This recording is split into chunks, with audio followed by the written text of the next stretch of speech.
I'm Sandy. Welcome to our continuation of the TuneQuesters series. What we're working on today is I'm going to give you some more songs that you can play with the 3 chords that you've learned already from our first session.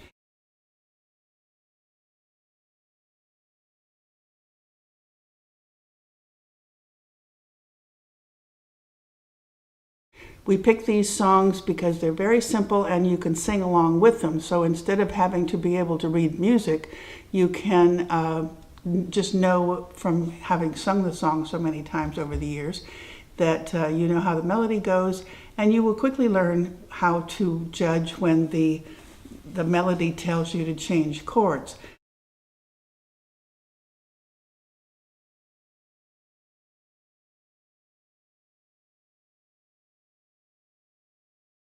But the music will point out, it'll have a little chord symbol, the letter that designates the chord, as to when you should change to a new chord. As we get on further in the lessons, I'll show you more about actually some tablature, which is a way of writing out music for stringed instruments. And I'll also show you a little bit about music theory so that you could maybe pick it up from a regular piece of sheet music as well. Anyway, if you didn't take part in the first 6 parts, which is the TuneQuesters series beginning episodes, that's okay. You can catch up, or you can go back and pick them up.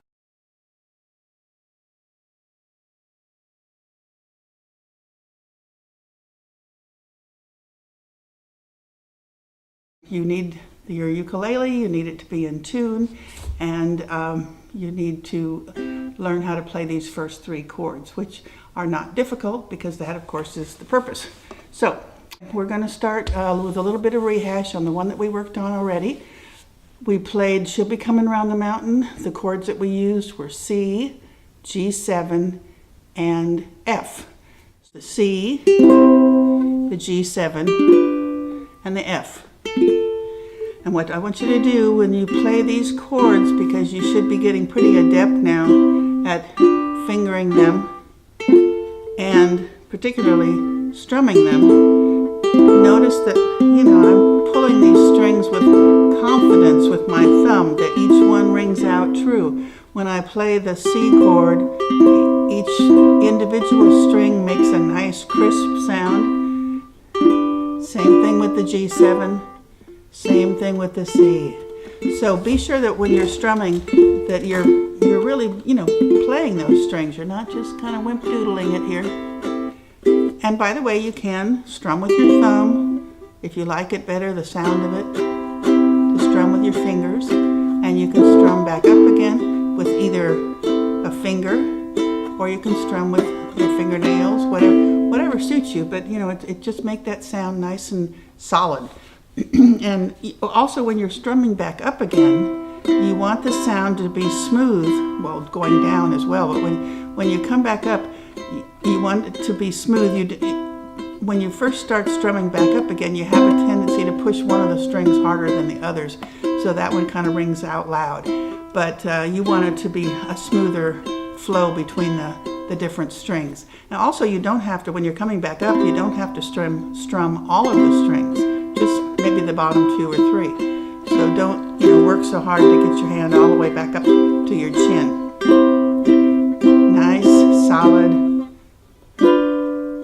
frets and strums.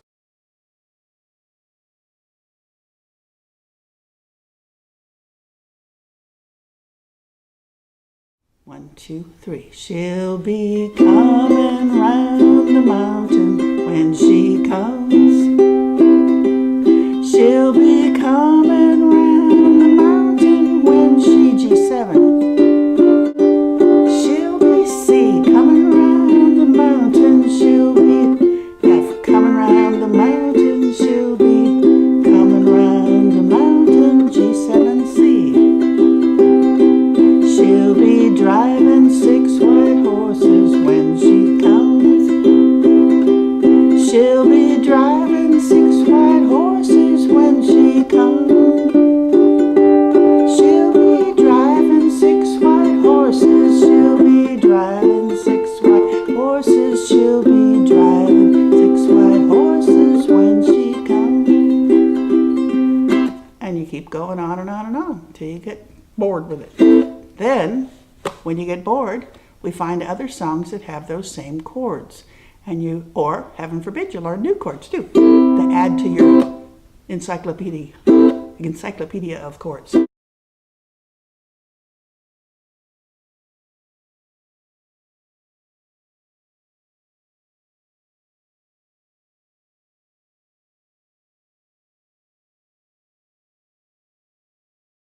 And sit by my side if you love me. Hopefully you can sing better than I. Do not hasten to bid me adieu. Just receive, remember the red river valley and the sea boy there who loved you so true.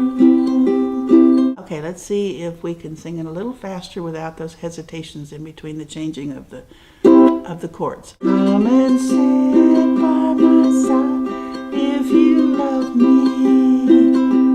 Do not hasten to bid me adieu.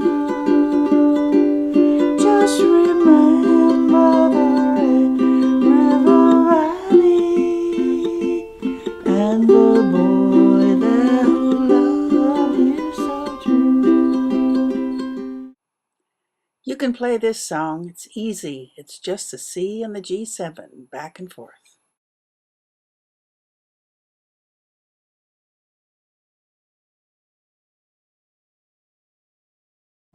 All right, this one is one I really can't sing, but you can play it.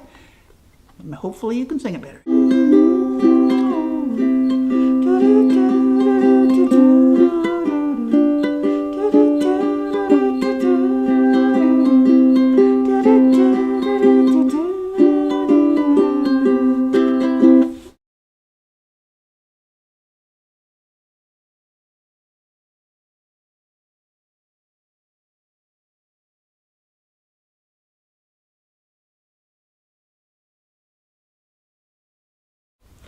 So this is Hush Little Baby, and this uses the same chords that we learned in the first session, except that it's using the G instead of the G7.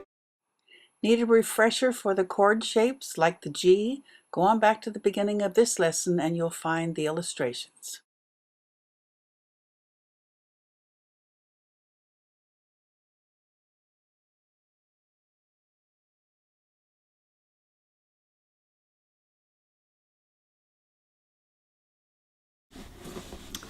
We'll ramp it up a little bit here. So we're going to try When the Saints Go Marching In. Here we go. Oh, when the saints go marching in. Oh, when the saints go marching. Oh, Lord, I want to be in that number. When the saints go marching in. Oh, when the sun refused to shine. Oh, when the sun refused to shine. Oh, Lord, I want to be in that number. When the saints go marching in.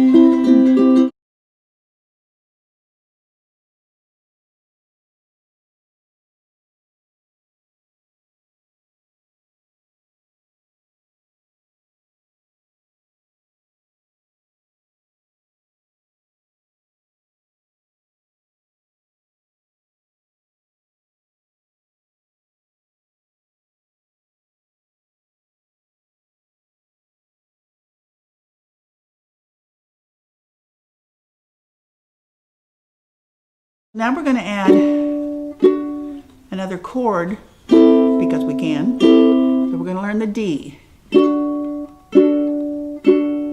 The D is hard for me because the arthritis in my finger makes it kind of difficult for me to finger it correctly. And the size of my fingers, because my fingers are big, I have trouble because you have to put all 3 fingers, except for the baby finger, on the second fret of the 4th string, the 3rd string, and the 2nd string. And the hard part, that's not that particularly difficult, but what I do is I have a tendency I'm muting the first string because because they're so crowded in there, my finger is touching that bottom string. So what I usually do is I play the 3 strings and try to get up as far as I can to leave that bottom string so it'll sound clear. I'm going to introduce you to something else that you can use. It doesn't work very well for me because, again, that's my arthritic finger, but you can do what is called a bar. So if you can do this, take your finger and you make a B-A-R-R-E, a bar, and you actually take one finger and you press it against the whole entire fretboard, all of them. And you can use your thumb behind you to kind of hold it, to give yourself a little pressure. And you can kind of roll it to the side wherever it's flattest. All right, so now I'm playing all 4 strings at the 2nd fret. And they sound pretty good. Now that's only part of the chord now. I need to take my ring finger and play this 1st string. So that makes a D7. Now if you can't bar it like that, then you can take it like I was doing with the 3 fingers, and you can use your baby finger, your pinky, to press that 1st string at the 3rd fret. So that actually sounds pretty good too. In order to play a D7 chord, you need to fret all 4 strings. A bar chord can really make that easier. So master this technique if you can.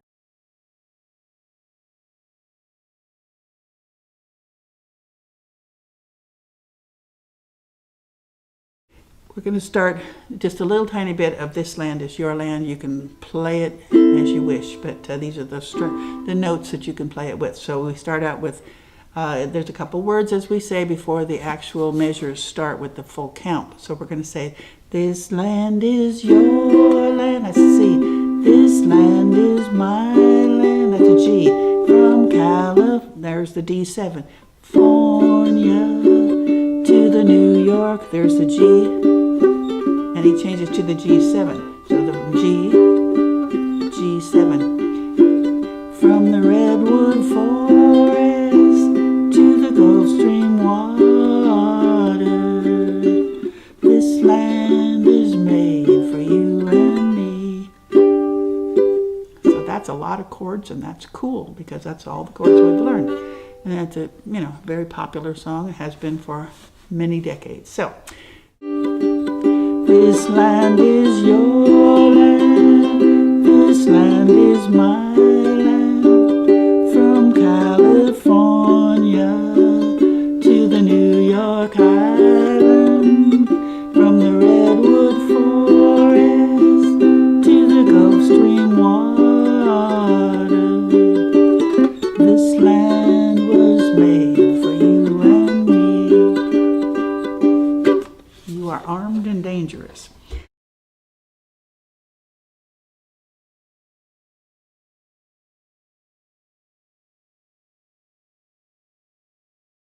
You can learn more chords so that you will increase your ability to play different songs. As we go a little bit further in the lessons, I'll teach you a little tiny bit about musical theory so that you can transpose songs, because you may find that you sing better in a different key, or a song that you really like sounds better in a different key, and so that you can change them up. And maybe we'll go into, instead of just 4/4 time, we'll go into 3/4 time, which is like a waltz, so that we can play Beautiful, Beautiful Brown Eyes and things like that. So anyway, that'll keep you going for a while, and hopefully you're having fun and learning lots about the ukulele. Above all, as we say, just enjoy it.